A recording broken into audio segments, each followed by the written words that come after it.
Hello everyone, this is Erik, the Asian movie enthusiast, and this is my review of Gonin 2, a Japanese crime drama thriller hybrid from 1996. Now last week I reviewed this film's predecessor, Gonin from 1995, and one important thing to understand is that Gonin 2 is not a sequel. The main link to its predecessor is that Takashi Ishii returned for directing duties. The other similarity is that Gonin 2 is a dark and violent, dramatic thriller involving 5 protagonists who tangle with gangsters. So this is more of a thematic franchise that's not linked by characters or story. Now the story in this installment begins with a man named Toyama, played by Ken Ogata, a loving husband and all-around good guy. Unfortunately, he has accrued some serious gambling debts. He and his wife are ambushed by a group of yakuza who are hungry for payback. Unable to pay his debts, the yakuza take payment in the form of his wife, who they sexually assault. Now, in response to this, Toyama heads out for revenge, but runs into a gang of 5 female thieves who have stolen a ring intended for Toyama's wife. So will he join forces with these 5 women, or will their conflict be their undoing? So the interesting thing regarding the plot of this one is that 4 of the 5 women were not robbers at the start of the film. One of them is a call girl who's getting a bit too old for her craft. Another is a very athletic girl who manages a gym. Another one has nightmares about being sexually assaulted and appears to be mentally unstable. While another is a demure lady who catches her man cheating on her. So you're probably wondering how all of these different women get roped into a feud with the yakuza. Well, I'm not going to tell you, because it's rather unorthodox and entertaining how that happens. However, this leads to the biggest flaw of Gonin 2, the character development. The reasoning for these women's actions and how they react during one pivotal scene in particular is somewhat unconvincing, because they are not developed well enough to justify their actions. A regular person on the street would probably not react like they did in that particular scenario.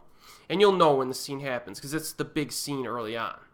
So their kind of abandonment of common sense during that one pivotal scene, it does feel a bit contrived. Overall, the character decision-making in this film does feel a bit unearned at times because of that.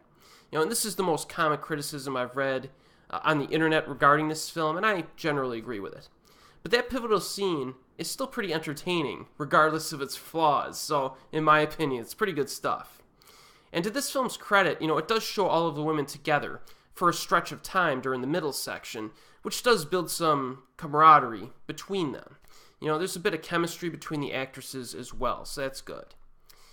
Let's knock off a few more flaws while we're at it. There are a few freeze frames that felt a bit awkward to me in terms of where they were placed and how they were used. The villains are pretty forgettable, and it's also ridiculous that an old man successfully kills some yakuza thugs with his samurai sword. So you do need a little bit of suspension of disbelief with this one.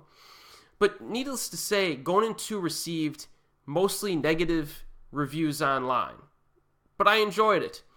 It moves at a nice clip, has plenty of bloody violence and yakuza conflict to keep fans of this kind of film entertained.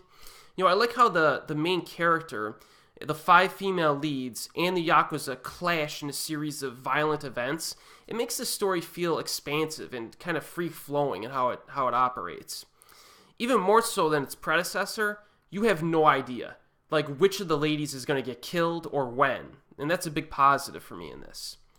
It's also shot very well. I mentioned in my previous review of Gonin that Takashi Ishii has a nice eye for visuals. He does.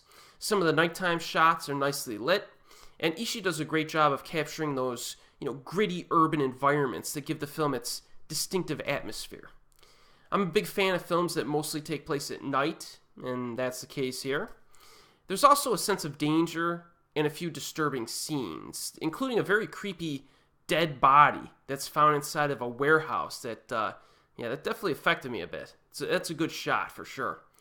There are also a few good stunts involving high falls from buildings that you may enjoy.